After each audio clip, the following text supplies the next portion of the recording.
Sosok Yakub Hasibuan, kuasa hukum Jokowi di kasus ijazah palsu, suami Jessica Mila dan anak Wamen.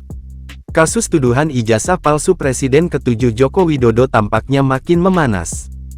Jokowi pada Rabu tanggal 30 April tahun 2025 ini tiba di Polda Metro Jaya untuk membuat laporan terkait tuduhan ijazah palsu. Ayah Wakil Presiden Gibran Rakabuming Raka ini tiba di Polda Metro Jaya pukul 9.50 waktu Indonesia Barat. Jokowi tampak disampingi oleh pengacaranya. Ayah tiga anak itu tampak memakai kemeja batik lengan panjang berwarna coklat.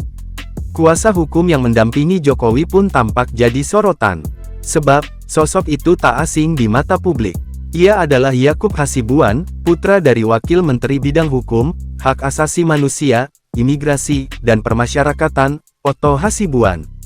Yakub Hasibuan juga merupakan suami dari artis Jessica Mila. Yakub terlihat langsung menghampiri Jokowi yang baru saja turun dari mobil.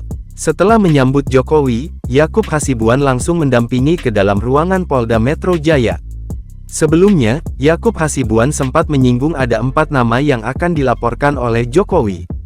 Namun ia masih belum memberikan informasi apapun siapa saja keempat orang tersebut.